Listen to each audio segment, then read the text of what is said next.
Recently എൻ്റെ വീടിൻ്റെ അടുത്തുള്ള ഒരാൾ സൂയിസൈഡ് ചെയ്തു. എനിക്ക് മുമ്പേ പേഴ്സണലി അറിയുന്നില്ല, പക്ഷെ അത് കേട്ടപ്പോൾ എനിക്ക് എന്തോ പോലെ ആയി. So I started looking into it. എന്നിട്ട് ഞാൻ എന്താ കണ്ടതെന്ന് അറിയോ, മെയിൽ സൂയിസൈഡ് റേറ്റ് എന്ന് പറയുന്നത് is 3 to 4 times higher than female suicide rate. And അത് ഏറ്റവും കൂടുതൽ സംഭവിക്കുന്ന ഏജ് റേഞ്ച് എന്ന് പറയുന്നത് is between 25 and 65. Not kids, not teenagers, but men who work, men who show up, men who should lead a society, men who should lead a family. എനിക്കറിയില്ല എന്തുകൊണ്ടാണ് മൂപ്പർ അങ്ങനെ ചെയ്തെന്നുള്ളത്. And I will never know, but I know that ഇവർക്കൊന്നും ആരും ഭയങ്കര important ആയിട്ടുള്ള ഒരു സംഭവം പറഞ്ഞു കൊടുത്തിട്ടില്ല. Something that could have changed how they saw themselves and their life. അപ്പോൾ ഈ ഒരു വീഡിയോ അതിനെക്കുറിച്ചാണ്. The topic is the male advantage. ഈ ഒരു സംഭവത്തിനെ കുറിച്ച് പോലും മനസ്സിലാക്കുകയാണെന്നുണ്ടെങ്കിൽ I think some of them would be still alive today. So first തന്നെ നിങ്ങൾ മനസ്സിലാക്കേണ്ട സംഭവമാണ്, your prime is not behind you, it has not come yet. പുരുഷന്മാരെയും സ്ത്രീകളെയും നോക്കുകയാണെന്നുണ്ടെങ്കിൽ നമ്മൾ രണ്ടാൾ ഓപ്പറേറ്റ് ചെയ്യുന്നത് എൻറ്റയർലി ഡിഫറെൻറ്റ് ബയോളജിക്കൽ ടൈം ലൈനാണ്. Woman are born with all the eggs they will ever have. അതിൻ്റെ ക്വാണ്ടിറ്റി ആണെങ്കിലും ക്വാളിറ്റി ആണെങ്കിലും as time goes on it will decrease. എന്നാൽ അതേസമയം men produce sperm even later into life. എന്ന് കരുതി വയസ്സാവുമ്പോഴും കല്യാണം കഴിക്കാം എന്നല്ല ഞാൻ ഉദ്ദേശിച്ചത്. But usually men have a longer biological window. അത് മാത്രമല്ല, ഇത് ജസ്റ്റ് ബയോളജി. പക്ഷേ മെയിൽ അഡ്വാൻറ്റേജ് എന്ന് പറഞ്ഞാൽ it is a convergence of everything. ഏകദേശം ഒരു 30 വയസ്സൊക്കെ ആകുമ്പോൾ if a man has been on the right track, everything compounds at once. Testosterone, muscle maturity, emotional regulation, financial stability, social intelligence, discipline, confidence, competence, അങ്ങനെ ഒരുപാട് സംഭവങ്ങൾ. ഇതിൻ്റെ എയിൻ്റെയും ഒറ്റൊന്നല്ല, പക്ഷെ ഇതിൻ്റെ എല്ലാം കൂടി കോമ്പിനേഷൻ ആയിക്കാണ്ട് വരുമ്പോഴാണ് മെൻ റീച്ച് ദെയർ പീക്ക്. നിങ്ങൾക്കിത് ഓൾറെഡി അറിയുന്നുണ്ടാവും. മോസ്റ്റ് മാസ്കുലിൻ ഹോളിവുഡ് മൂവീസിലൊക്കെ ആക്ടേഴ്സിനെ നോക്കി നോക്കി, ബ്രാഡ് പിറ്റ് ട്രോയിൽ, ടോം ക്രൂയിസ് മിഷൻ ഇമ്പോസിബിൾ, അതേപോലെ നമ്മളെ ജെയിംസ് ബോണ്ടായിക്കാണ് അഭിനയിച്ച ഡാനിയൽ ക്രെയ്ഗ്, അതുപോലെ ക്രീഡിൽ മൈക്കിൾ ബി ജോർഡൻ. ഇവരൊന്നും ഒരിക്കലും അല്ല 22-ാം വയസ്സിലോ 23-ാം വയസ്സിലോ ഒന്നും അല്ല അതിൽ സ്റ്റാർ ചെയ്തിട്ടുള്ളത്. പകരം ഇവരൊക്കെ ഏകദേശം പോലെ മിഡ് 30s ഈ മൈക്കിൾ ബി ജോർഡനാണ് എൻ്റെ ഓർമ്മയിൽ ഏറ്റവും വലിയ യങ്ങറായിട്ടുള്ളത്. ഏകദേശം ഒരു ലേറ്റ് 20s മൂപ്പർ അഭിനയിച്ചിട്ടുള്ളത്. ഈവൻ ARM പോലും ടൊവിനോ തോമസ് അഭിനയിച്ചിട്ടുള്ളത് 35 വയസ്സായപ്പോഴാണ്. അതിൻ്റെ അർത്ഥം നിങ്ങളൊരാണാണ്, നിങ്ങൾക്ക് ജസ്റ്റ് 30 വയസ്സായി എന്ന് കരുതി നിങ്ങൾ അടിപൊളിയാവുന്നല്ല. If you are on the right track, time is an advantage. ഇതിനാണ് മെയിൽ അഡ്വാൻറ്റേജ് എന്ന് പറയുക. എന്നാൽ അതേസമയം മെയിൽ ട്രാപ്പ് എന്ന് ഞാൻ വിളിക്കുന്ന ഒരു സംഭവം കൂടിയുണ്ട്. നമ്മൾ അധികവും മലയാളികളുടെ ഒരു മൈൻഡ് സെറ്റാണിത്. ഏകദേശം ഒരു 25 വയസ്സാവുന്നതിന് മുമ്പ് തന്നെ എല്ലാം ഫിഗർ ഔട്ട് ചെയ്യണം, ലൈഫ് മൊത്തം സെറ്റ് ആവണം എന്നുള്ളൊരു മൈൻഡ് സെറ്റ്. എന്നാൽ അതേസമയം അതിന് വേണ്ടിയിട്ട് എന്ത് ചെയ്യില്ല, ഒന്നും ചെയ്യൂല. ഇതിലധിക ചെറുക്കന്മാരും ഒരു 25 വയസ്സൊക്കെ ആവുന്നതിന് മുമ്പ് തന്നെ കല്യാണം കഴിക്കുകയും ചെയ്യും. But they never became a person that is capable to lead a family. നമ്മൾ അഡൽട്ട് ലൈഫിലേക്ക് കടക്കുമ്പോൾ അറൗണ്ട് ഒരു 15-16 വയസ്സൊക്കെ ആകുമ്പോൾ ഏകദേശം ഒരു 25 വയസ്സ് വരെ നമുക്ക് വല്ലാതൊരു പ്രഷറൊന്നും ഉണ്ടാവില്ല. നമ്മൾ ആൺകുട്ടികളെ സംബന്ധിച്ച് നമ്മളധികം പാരൻസിൻ്റെ എക്സ്പെൻസിലൊക്കെ തന്നെ ആയിരിക്കും ജീവിക്കേണ്ടാവുക. നമുക്ക് ആ ജോലിയൊക്കെ കിട്ടി സ്റ്റാർട്ട് ചെയ്തിട്ടുണ്ടാവുള്ളൂ, ഓൺ അവർ ഓൺ എന്നുള്ള രീതിക്ക് ജീവിക്കാൻ തുടങ്ങുന്നുണ്ടാവുള്ളൂ.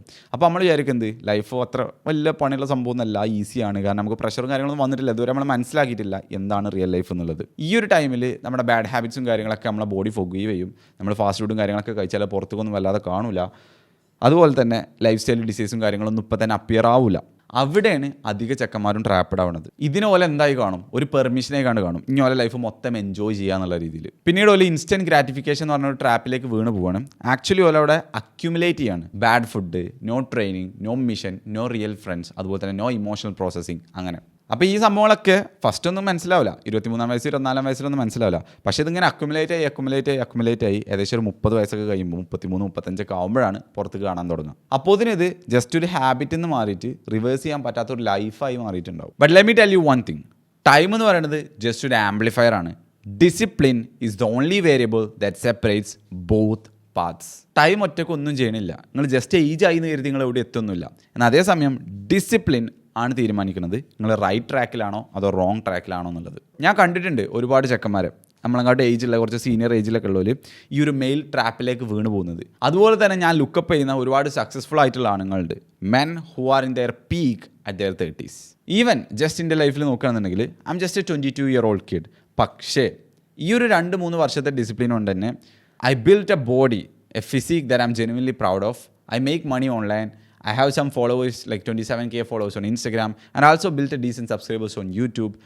And it's just കുറച്ച് കാലത്തെ ഡിസിപ്ലിൻ ഉണ്ട്. ഞങ്ങൾക്ക് ഡിസിപ്ലിനെ കുറിച്ച് എല്ലാവരും ക്ലാരിറ്റി കിട്ടിയില്ല എന്നുണ്ടെങ്കിൽ CA ഫൗണ്ടേഷനിൽ ഞാൻ പഠിക്കുമ്പോൾ അതിനെ കുറച്ച് എക്സ്പീരിയൻസ് പറഞ്ഞുതരാം. ഞങ്ങൾ എക്സാമിൻ്റെ ഏകദേശം 1 മാസം മുമ്പ് ഹോസ്റ്റലിലായിരുന്നു. അപ്പോൾ ഞങ്ങൾ ഇൻസ്റ്റിറ്റ്യൂട്ടിൽ നിന്ന് എല്ലാവരും ഹോസ്റ്റലിലായിരുന്നു ആക്കിയിരുന്നത്. അപ്പോൾ അവിടുന്ന് ഇൻസ്റ്റിറ്റ്യൂട്ട് പോവുക, എന്നിട്ട് അവിടുന്ന് കുറച്ച് റിവൈസും കാര്യങ്ങളൊക്കെ ചെയ്യുക, വീണ്ടും വരിക, പഠിക്കുക, ഈ ഒരു റൂട്ടീനിലായിരുന്നു. അപ്പോൾ ആ ഒരു ടൈമിൽ ഞാൻ മാത്രമുള്ളായിരുന്നു എല്ലാ ദിവസവും 4 മണിക്ക് എണീറ്റിട്ട് പഠിച്ചിരുന്നത് ആ ഹോസ്റ്റലിൽ. എന്നിട്ട് ആ പഠിച്ച് കഴിഞ്ഞിട്ട് ഞാൻ എന്താ ചെയ്യുക വെച്ചാൽ ഞാൻ ഓടാൻ പോകും. ഞാൻ അന്ന് ഫിറ്റ്നസ്സോ അങ്ങനെയൊന്നും ഭയങ്കര രീതിയിൽ കാണുന്ന ആളൊന്നുമല്ല, ഭയങ്കര ബോഡി ബിൽഡ് ചെയ്യണമെന്നോ അങ്ങനത്തെ ആഗ്രഹം കൊണ്ടല്ല. പക്ഷേ ഡെലിബറേറ്റ്ലി അല്ലെങ്കിൽ അറിഞ്ഞുകൊണ്ട് ഡിസ്കംഫർട്ട് ഫേസ് ചെയ്യാന്നുള്ള ഗോളോട് കൂടിയാണ് ഞാനത് ചെയ്തിരുന്നത്. കാരണം നമ്മൾ ഫസ്റ്റ് തന്നെ ഏറ്റവും ബുദ്ധിമുട്ടുള്ള കാര്യങ്ങൾ ചെയ്ത് കഴിഞ്ഞാൽ പിന്നെയുള്ള കാര്യങ്ങളൊക്കെ നമുക്ക് സുഖീകരം. അപ്പോൾ രാവിലെ തന്നെ ഓടാൻ പോയി കഴിഞ്ഞാൽ അത്യാവശ്യം നല്ല പുഷ് ചെയ്താണ്ട് ഓടാൻ പോയി കഴിഞ്ഞാൽ പിന്നെ പഠിക്കാനൊക്കെയുള്ള സംഭവങ്ങൾ അല്ലെങ്കിൽ ക്ലാസ്സിലൊക്കെ പോയി കുറേ നേരം ഫോക്കസ് ചെയ്യുക എന്നുള്ളതൊന്നും അത്ര പെയിൻഫുൾ ആവില്ല. ഞങ്ങൾ ഹോസ്റ്റലിൽ നിൽക്കുന്ന ടൈമിൽ ഒരുപാട് രാത്രികൾ ഉണ്ടായിരുന്നു. എല്ലാവരും ഒരുമിച്ച് കൂടുമ്പോൾ ചെക്കന്മാരൊക്കെ കൂടിയിട്ട് ഇങ്ങനെ ഒരു റൂമിലൊക്കെ ഇരുന്ന് ഇങ്ങനെ ഓരോ കഥകളും കാര്യങ്ങളൊക്കെ പറഞ്ഞ് ഇങ്ങനെ ഇരിക്കുക. ആക്ച്വലി എക്സാമിൻ്റെ 1 മാസം മുമ്പാണ് ഞങ്ങൾ അവിടെ ആക്കിയത് മര്യാദക്ക് പഠിക്കാൻ വേണ്ടിയിട്ട്. പക്ഷേ ഇങ്ങനെ പറഞ്ഞ് ഇങ്ങനെ ഓരോ കഥകളിലൊക്കെ ഇങ്ങനെ മുഴുകി പോകുമ്പോൾ ഞാൻ പറയലുണ്ടായിരുന്നു, എടാ മതിയടാ ഇന്ന് ഇത്ര മതി, നമുക്ക് പഠിക്കാമെന്ന് പറയും. അപ്പോൾ പോലും പറയണം കുറച്ചും കൂടി. പക്ഷേ ഞാനത് ഓക്കെ എന്നുള്ള രീതിയിൽ എന്ത് ചെയ്യും, ഞാൻ ഒറ്റയ്ക്ക് പോയി പഠിക്കും. പക്ഷേ പിന്നെന്താ ഉണ്ടായത് അറിയോ, ആ ഒരു CA ഫൗണ്ടേഷൻ എക്സാം കഴിഞ്ഞപ്പോൾ ഞങ്ങളുടെ ക്ലാസ്സിൽ ആകെ 2 ആളെ ആ എക്സാം ക്രാക്ക് ചെയ്തിട്ടുള്ളൂ, ഞാനും അതേപോലെ എൻ്റെ ഫ്രണ്ട് റബീവും. ഇനി CA ഇൻ്റർമീഡിയറ്റിൽ ഞാൻ പഠിച്ചപ്പോഴാണെന്നുണ്ടെങ്കിലും ഫസ്റ്റ് ഞാൻ ജോയിൻ ചെയ്ത ടൈമിൽ I was in the really like bottom ഗ്രൂപ്പിലായിരുന്നു. എക്സാം ക്ലാസ് ടെസ്റ്റും കാര്യങ്ങളൊക്കെ നടത്തുമ്പോൾ ഒരുവിധം എൻ്റെ ക്ലാസ്സിൽ എല്ലാവരും നല്ല മാർക്ക് വാങ്ങിയിരുന്നു. ഞാനൊക്കെ ഏറ്റവും അടിയിൽ ഏറ്റവും ലീസ്റ്റ് മാർക്ക് വാങ്ങിയിരുന്ന ആൾക്കാരുടെ കൂട്ടത്തിലായിരുന്നു. പക്ഷേ എക്സാമിൻ്റെ ഏകദേശം 2 മാസം മുമ്പ് നമുക്ക് സ്റ്റഡി ലീവ് ഉണ്ടായിരുന്നു. അപ്പോൾ വീട്ടിൽ നിന്നാണ് പഠിക്കുന്നത്. ആ ഒരു ടൈമിൽ എൻ്റെ റൂട്ടീൻ എന്ന് പറയുന്നത് ഞാൻ ഏകദേശം 8 മണിക്ക് ഉറങ്ങും, എന്നിട്ട് ഏകദേശം 3:30 എണീക്കും. എന്നിട്ട് 12 തൊട്ട് 13 മണിക്കൂർ വരെ ഡെയിലി പഠിത്തം തന്നെ കയറും. അതിൽ ഫസ്റ്റ് ഞാൻ എന്താ ചെയ്യാമെന്നറിയോ, രാവിലെ എണീറ്റിട്ട് ലെഗ് വർക്കൗട്ട്. അതെന്തിനാ, ഞാൻ പറഞ്ഞ പോലെ തന്നെ CA ഫൗണ്ടേഷനിൽ ഞാൻ ഓടാൻ പോയ പോലെ തന്നെ ഫസ്റ്റ് തന്നെ ലെഗ് വർക്കൗട്ടൊക്കെ ചെയ്ത് കഴിഞ്ഞാൽ വീട്ടിൽ നിന്നാണ് ചെയ്യുക. അന്ന് ജിമ്മിക്ക് പോകണില്ല, കാരണം ജിമ്മിൽ പോകാൻ ടൈമില്ല. അപ്പോൾ ഫസ്റ്റ് തന്നെ ലെഗ് വർക്കൗട്ട് ചെയ്യുമ്പോൾ രാവിലെ നേരത്തെ 3:30 എണീറ്റ് ലെഗ് വർക്കൗട്ടൊക്കെ ചെയ്യുമ്പോൾ തന്നെ നമ്മളെ മൈൻഡ് അത്രയും കാലസ് ആവുകയാണ്. അതായത് നമുക്ക് ഡിസ്കംഫർട്ട് അല്ലെങ്കിൽ ഹാർഡ് തിങ്സ് ചെയ്യാനുള്ള എബിലിറ്റി കൂടുകയാണ് ഡെലിബറേറ്റ്ലി നമ്മളെ കഷ്ടപ്പെടുത്തുമ്പോൾ. പിന്നെ ഒരു ദിവസം 12 മണിക്കൂർ 13 മണിക്കൂർ പഠിക്കുക എന്നൊക്കെ പറയുന്നത് ഫസ്റ്റ് തന്നെ ഇത്രയും, അല്ലെങ്കിൽ ഈ ദാറ്റ് ഫ്രോഗ് എന്നൊക്കെയുള്ള കൺസെപ്റ്റ് കേട്ടിട്ടുണ്ടാവുമല്ലോ, ഫസ്റ്റ് തന്നെ ഇത്രയും ഡിസ്കംഫർട്ട് ഫേസ് ചെയ്യുന്നതുകൊണ്ട് തന്നെ അതൊരു വലിയ കാര്യമായി തോന്നലില്ലേനും. എന്നിട്ട് ഫൈനൽ എക്സാം കഴിഞ്ഞപ്പോൾ ക്ലാസ് ടെസ്റ്റൊക്കെ നടത്തിയപ്പോൾ ഇതിൻ്റെ കുറേ മുമ്പിലുണ്ടായിരുന്ന അല്ലെങ്കിൽ ഇന്നേക്കാട് ഇഷ്ടംപോലെ മാർക്ക് വാങ്ങിയിരുന്ന പല ആൾക്കാർക്കും ബോത്ത് ഗ്രൂപ്പ് ക്ലിയർ ചെയ്യാൻ പറ്റില്ല. എന്നാൽ I was in the top 5 or 3 I think. ഞാൻ ബോത്ത് ഗ്രൂപ്പും ക്ലിയർ ചെയ്തു. ഒരിക്കലും ഞാൻ പറയില്ല എനിക്ക് ഭയങ്കര ബുദ്ധിമുട്ടായിരുന്നു, ഐ വാസ് സ്മാർട്ട് എന്നൊക്കെ. എന്താ സംഭവം എന്ന് വെച്ചാൽ ഐ വാസ് ഡിസിപ്ലിൻഡ്. അതുപോലെ തന്നെ ഞാൻ ഈ യൂട്യൂബ് ചാനൽ സ്റ്റാർട്ട് ചെയ്തപ്പോൾ ഫസ്റ്റ് ഏകദേശം 100 വീഡിയോസ് ഞാൻ ഡെയിലി ഉണ്ടാക്കിയിട്ടുണ്ട്. അന്ന് ഞാൻ ഓഫീസിൽ പോകുന്നുണ്ട്, CRTship ചെയ്യുന്നുണ്ട്, അതിൻ്റെ അടിയിൽ കൂടെ വീഡിയോസ് ക്രിയേറ്റ് ചെയ്യുന്നുണ്ട് ഉള്ള ടൈം കൊണ്ട്. ആൻഡ് ആൾമോസ്റ്റ് എവറി ഡേ ഞാൻ പോസ്റ്റ് ചെയ്തിരുന്നു. യെസ്, പല ദിവസങ്ങളും മിസ്സായിട്ടുണ്ട്, ബട്ട് ആൾമോസ്റ്റ് എവറി ഡേ ഞാൻ പോസ്റ്റ് ചെയ്തിരുന്നു. അപ്പോൾ ഇതൊക്കെ എന്തിനാണ് പറഞ്ഞതെന്ന് വെച്ച് കഴിഞ്ഞാൽ എന്താണ് ഡിസിപ്ലിൻ എന്നുള്ളത് എനിക്ക് ചെറിയൊരു ഐഡിയ ഉണ്ട് എന്നുള്ളത് കൺവേ ചെയ്യാനായിരുന്നു. Okay, so back to the topic. അപ്പോൾ ഇവിടുത്തെ റിയൽ പ്രോബ്ലം എന്ന് പറയുന്നത് നമ്മൾ ആ ഒരു മെയിൽ അഡ്വാൻറ്റേജ് യൂട്ടിലൈസ് ചെയ്തിട്ടില്ല എന്നുണ്ടെങ്കിൽ ഒരു ആവറേജ് ആവുക അല്ലെങ്കിൽ മീഡിയോക്രിറ്റി എന്നല്ല, ടോട്ടൽ കൊളാപ്സ് ആണ്. ഇപ്പോഴത്തെ അവസ്ഥയിൽ നമ്മളെ സൊസൈറ്റി നമ്മളെ ആണുങ്ങൾ എന്താ ചെയ്യണം, അല്ലെങ്കിൽ പുരുഷന്മാർക്ക് എങ്ങനെ കൊടുക്കണം, എങ്ങനെയാണ് നമ്മൾ യങ് ബോയ്സിനെ ട്രീറ്റ് ചെയ്യണമെന്ന് ആലോചിച്ച് നോക്കി. ഇവർക്ക് ആക്ച്വലി നല്ല റോൾ മോഡൽസ് ഇല്ല, ഇൻക്ലൂഡിങ് മൈസെൽഫ്.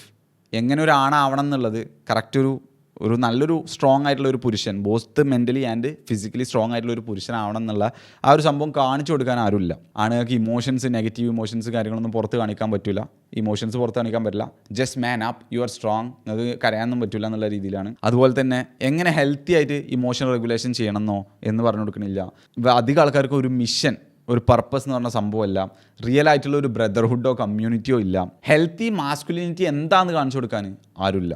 ഏകദേശം ഒരു 50 വർഷം മുമ്പാണെന്നുണ്ടെങ്കിൽ ഇത് സ്റ്റോറി ഈസ് കംപ്ലീറ്റ്ലി ഡിഫറെൻറ്റ്. ഓരോരുത്തർക്കും അറിയാം എങ്ങനെയാണ് ഒരാണ് ജീവിക്കേണ്ടത് എന്നുള്ളത്. പക്ഷേ ഇന്നത്തെ സമയത്ത് ആർക്കും അറിയില്ല, അതൊരു കൺഫ്യൂസ്ഡ് സ്റ്റേറ്റ് ആണ്. അതിന് നമ്മുടെ സൊസൈറ്റി ഇപ്പോൾ എവിടെയാണ്, അടുത്ത വുമൺ എംപവറിൻ്റെ ക്യാമ്പയിൻ എന്താ നടത്തേണ്ടതെന്ന് ആലോചിക്കുന്നത്. എന്നാൽ അതേസമയം ആണുങ്ങൾ ഇത്രയും സ്ട്രഗിൾ ചെയ്യാണ്. അപ്പോൾ ഈ ആണുങ്ങൾക്കൊന്നും ചെറുപ്പത്തിലേ അറിയില്ല എങ്ങനെ ഒരു നല്ലൊരു ആണാവണം, നല്ലൊരു പുരുഷനാവണം എന്ന് അറിയാത്തതുകൊണ്ട് തന്നെ, ഹെൽത്തി മാസ്കുലിനിറ്റി എന്താണെന്ന് അറിയാത്തതുകൊണ്ട് തന്നെ ഇവരെ 20s ഇവർക്ക് മര്യാദയ്ക്ക് യൂട്ടിലൈസ് ചെയ്യാൻ പറ്റുന്നില്ല.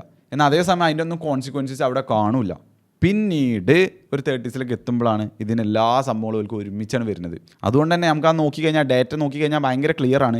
25-65 ഇടയിലുള്ള ആണുങ്ങളാണ് ഏറ്റവും കൂടുതൽ മെൻ്റൽ ഹെൽത്തിൽ സ്ട്രഗിൾ ചെയ്യുന്നതും സൂയിസൈഡ് റേറ്റിൽ ഏറ്റവും കൂടുതൽ മുമ്പിൽ നിൽക്കുന്നതും. And currently the problem with the role models available for men എന്താണെന്നറിയോ, ഒരു നല്ല റോൾ മോഡൽ ഇല്ലാന്നുണ്ടെങ്കിൽ നമ്മൾ ആണുങ്ങൾ അല്ലെങ്കിൽ നമ്മളെ ചെക്കന്മാരെന്ത് ചെയ്യും, ആരാണോ വരുന്നത് ഓരോ റോൾ മോഡലായിക്കാണ്ട് കാണും. അതിൻ്റെ ഒരു ക്ലിയർ എക്സാമ്പിളാണ് ആൻഡ്രൂ ടേറ്റ് എന്നുള്ളത്.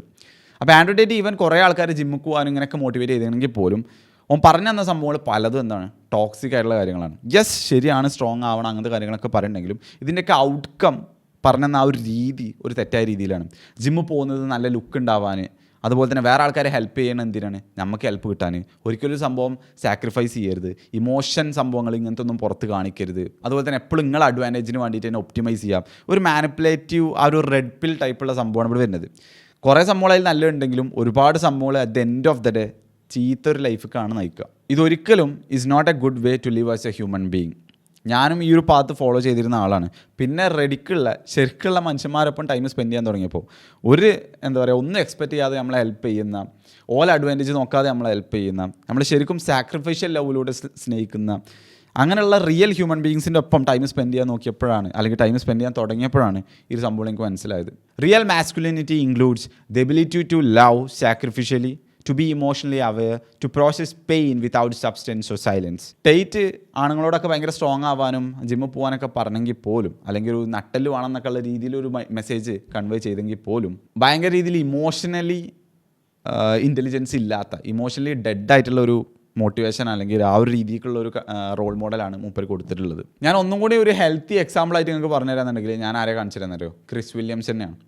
അപ്പോൾ നിങ്ങൾ സെർച്ച് ചെയ്താൽ മതി യൂട്യൂബിൽ മോഡേൺ വിസ്ഡം അല്ലെങ്കിൽ ക്രിസ് വില്യംസ് എന്ന് സെർച്ച് ചെയ്താൽ മതി. ഞാൻ റോൾ മോഡലായി റോൾ മോഡലായി കാണുന്ന ഒരാളാണ്. ഗ്രൗണ്ടഡ്, ആർട്ടിക്കുലേറ്റ്, സെൽഫ് അവെയർ, ഭയങ്കര ഇൻ്റലിജൻ്റ് ആയിട്ടുള്ള, അതേസമയം സ്ട്രോങ് ആയിട്ടുള്ള ഒരു ഹെൽത്തി മാൻ എങ്ങനെ ആവണം എന്നുള്ള രീതിയിൽ നല്ല രീതിയിൽ ഒരു എക്സാമ്പിൾ ആയിട്ടുള്ള ഒരാളാണ് ക്രിസ് എന്ന് പറയുന്നത്. എന്നെ സംബന്ധിച്ച് ഞാൻ മനസ്സിലാക്കിയെടുത്തോളം കേരളത്തിൽ അങ്ങനെ ഒരാളില്ല. കേരളത്തിലുള്ള ബോയ്സിന് ഒരു റോൾ മോഡലായിട്ട് അങ്ങനെ ഒരാളില്ല. And I think that I will be the one.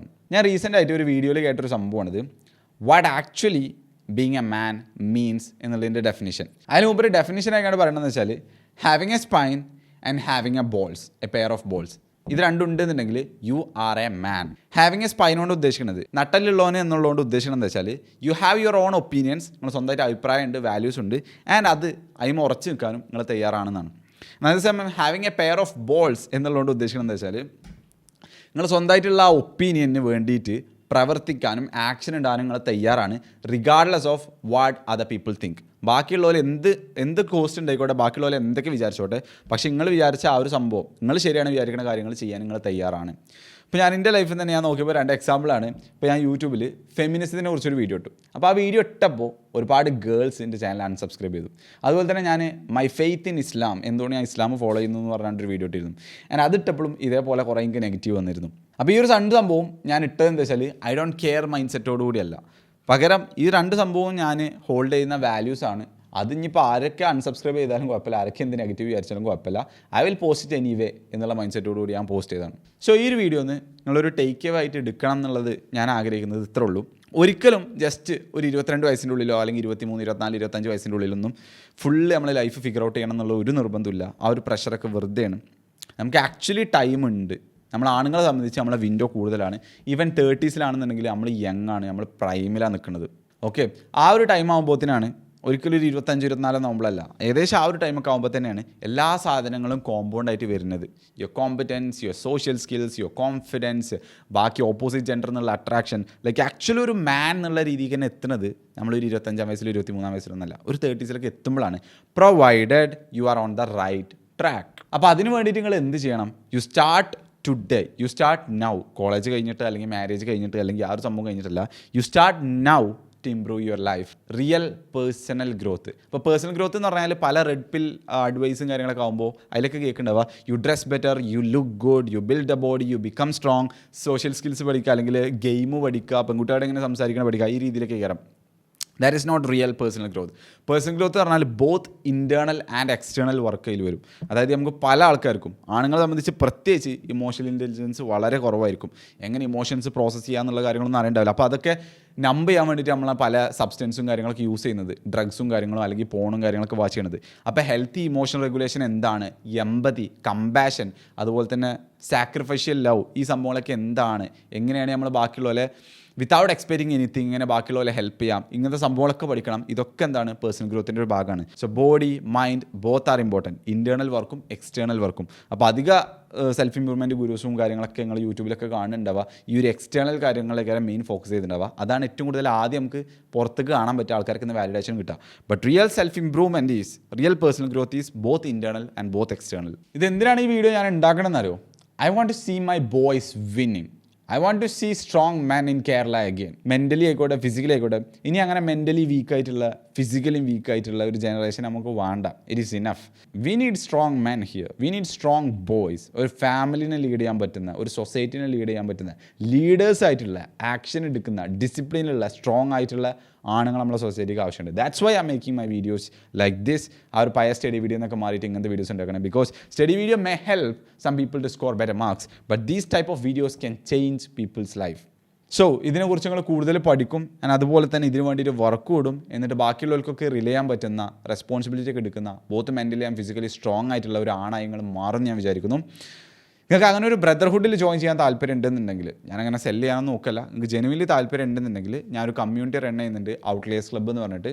V are only, അതിൻ്റെ ഉള്ളിൽ മെന്ന് മാത്രമേ ഉള്ളൂ. അപ്പോൾ നമ്മൾ കുറേ പ്രൊഡക്റ്റീവായിട്ടുള്ള കാര്യങ്ങളും ഇങ്ങനത്തെ സംഭവങ്ങളൊക്കെയാണ് ചർച്ച ചെയ്യുക. അതുപോലെ നമുക്കിങ്ങനെ മീറ്റപ്പും കാര്യങ്ങളൊക്കെ ഉണ്ടാവും. അപ്പോൾ നിങ്ങൾക്ക് ഹൈക്ക്, റിട്രീറ്റ്, അതുപോലെ ഓരോ മാസം സ്കില്ല് രീതിയിൽ ഓഫ്ലൈൻ ഇവൻറ്റ്സിലൊക്കെ പങ്കെടുക്കാൻ താല്പര്യം ഉണ്ടെന്നുണ്ടെങ്കിൽ, ഫൈറ്റിംഗ്, സ്വിമ്മിങ്, ഇങ്ങനത്തെ സംഭവങ്ങളൊക്കെ നമ്മൾ ആഡ് ചെയ്യാൻ വിചാരിക്കുന്നുണ്ട്.